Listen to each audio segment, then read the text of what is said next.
everyone, Alexa Donne here, and welcome to the next video in the Money Month series where I am talking all about money and publishing. Today, I am asking that age-old question: can you quit your day job when you get a book deal?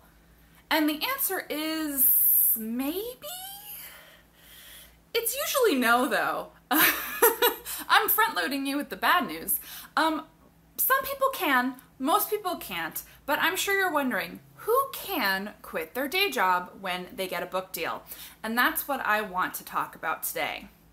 So I'm going to start with our unicorns. Unicorns can quit their day job, because, they're so beautiful and like glossy coat with their horn.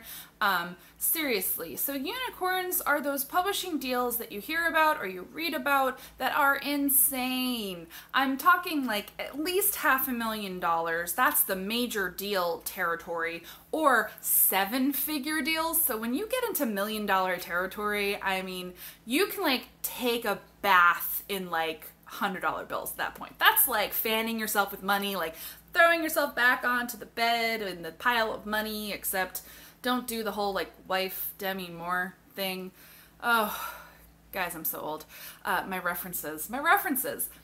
So those are the big mega deals, but it isn't just that, a book got $500,000 or $1 million, a book series usually. Those are rarely for one book, they're usually for series. It's that it was bundled with a ton of foreign deals, and the foreign deals also were in six-figure territory.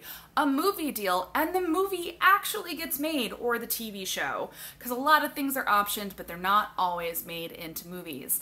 And then when the books come out, they actually have to do well. So when a book that gets that kind of advance and buzz and publicity and a movie deal comes out, and then it's a bestseller. And it's not just a bestseller, but it's a continuous bestseller, multi-week. And it's not just the first book that's a bestseller, but the other books in the series are bestsellers.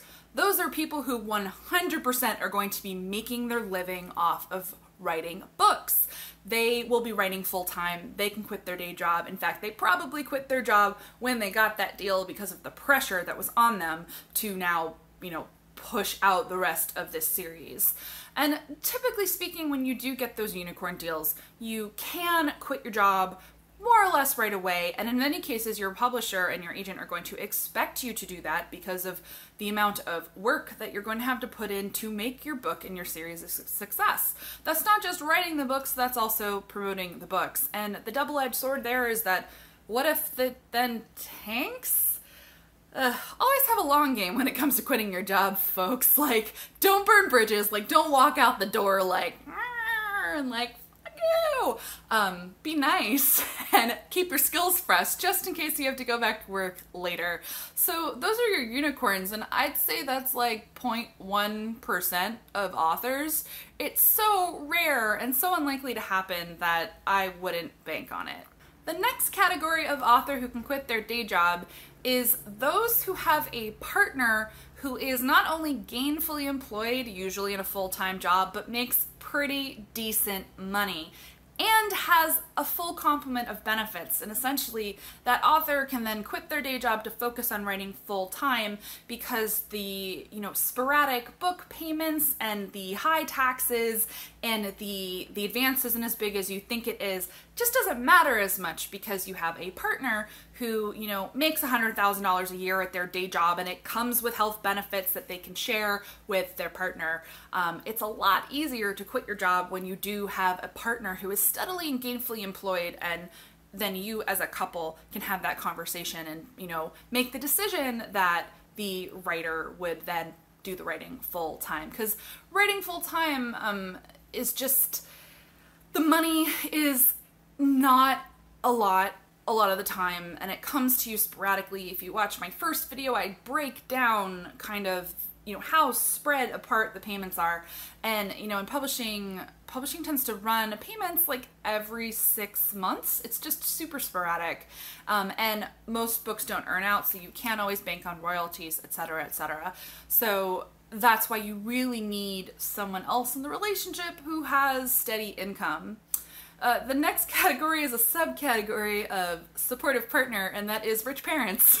These are also unicorns. But I'm being completely honest with you. This is a category of author who can quit their day job or not have a day job at all. If you have parents who have money and are willing to support you, whether that means letting you live with them rent-free or paying your rent, paying for your expenses, it's that kind of stereotype of the artist whose parents are millionaires who live on the Upper West Side and they can just be an artist. If that's your situation, lean in. Go for it. It's rare, but just being perfectly frank, that is a category of people who can, of course, write full-time. And the last category is the most nebulous one, and that is the writer who can really hustle. There is a subcategory of authors who can technically call writing their full-time job. They don't have like a corporate 9-to-5 a day job, and that's because they are rocking a ton of side hustles.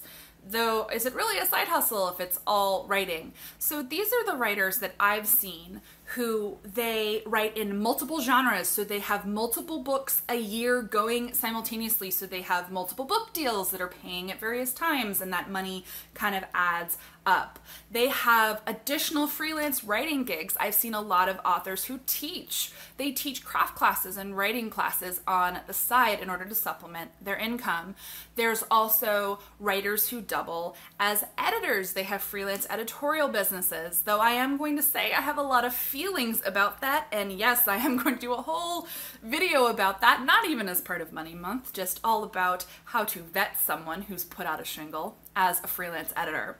These are the authors I've seen who usually they get a good book deal or a good couple of book deals that give them that springboard to give full-time writing a shot. But in order to make it work, they are writing multiple books a year, they are prolific, they're good at meeting deadlines, they're able to write in multiple genres because they have a good agent who got them a good contract and enabled them to write in different genres and be published by different people. Sometimes these are hybrid authors who are being traditionally published but also doing self-publishing in a different genre in addition to traditional publishing. It's freelance writing, it could be journalism, it could be freelance social media marketing. It's the person who's able to take a lot of contract and freelance-based work plus writing books and rolling all of that income, which is typically kind of sporadic and inconsistent, each one individually on its own, into income that they can live off. This is often the most realistic option for a lot of people if you don't have a partner with a full-time job or a rich parent or a massive unicorn book deal. But I also think it is the hardest one because there are still going to be times when you're short or the money doesn't come in on time and, you have to be really frugal. But I know people who write full-time this way and they're really happy and really fulfilled. I do not have the personality to do that kind of hustle, and I really, really like the health benefits that come with my full-time job, which, again, I'm going to do a whole video just talking about why I like my day job and how you can make a day job work for you. But I have so much admiration for people who can do the writing full-time freelance hustle, and that is definitely an option for some people. So how high of an advance do you need to get to quit your day job?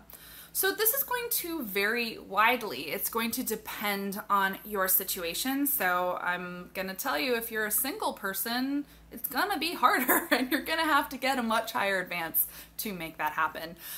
It depends on where you live. I live in Los Angeles, which has a ridiculous cost of living. If you live in any major city, pretty much, New York or Chicago, San Francisco, London, etc., you're gonna need a lot more money to make your ends meet. I mean, my rent alone, it's so high, guys, and I can't even complain because I don't live in San Francisco or New York. So I'll tell you anecdotally that I did the math, and I would have had to have gotten at least a $500,000 book deal to even consider quitting my job because I live in Los Angeles and I am a single person. And that, no. I did not get a $500,000 book deal. But honestly, even if I had, I'm very risk averse and I don't know if I would have quit my job. So different structure, different folks. But if you live in a smaller market, a different place with a much lower cost of living, you can start to like cut down how high in advance you might have to get to quit your day job. So for example, if you live in Ohio, I'm just being random there. If you live in Ohio, or even if I still lived in Atlanta where I used to live, you could cut that at least in half. A $250K book deal would have been livable. And then frankly, in a lot of markets, even just a $100,000 book deal could go a long way if you have other safety nets in place, because again, the money is sporadic and weird. So there's no uniform answer of how high your book deal like has to be for you to be able to quit your job. It's going to be situational. You're gonna have to look at your monthly expenses and also consider your personality. Like, if I don't have steady and consistent income, like I start to like hyperventilate, like I really can't do the freelance hustle, guys. Like I need a regular corporate job that pays me at regular intervals. And I think it's important to know yourself in terms of like what is going to work for you. So I don't have any magic answer for that, but I am going to be doing a video that breaks down advances. Depending on timing, that might already be up or it might be posting after this one. And I will show you what your actual take-home pay is essentially for different levels of book deals. And so you'll be able to look at that and judge for yourself and determine for yourself whether or not you could theoretically quit your day job if you got XYZ advance amount. So don't quit your day job, seriously. If you are writing towards publication, if you're close, if you have an agent, if you're on submission, if you have a book deal, don't walk into the office and go, screw all of you, I'm out of here, because burning bridges is not a good idea, and most authors, even after they get a book deal, have to stay in their full-time job for quite some time before it is feasible to quit their job. And some authors keep their day job because they just like them. There's also the option of working a part-time job. There are lots of options for making writing books and paying your rent and eating food work for you. I hope this was illuminating. If you have questions, please drop them down below in the comments. I'm sure you do. And if you liked this, please give it a thumbs up. There's more where this came from. Please subscribe. I hope you enjoyed this Money Month video. There's more where this came from. I apologize for crushing all of your hopes and dreams, but as always, happy writing, everyone.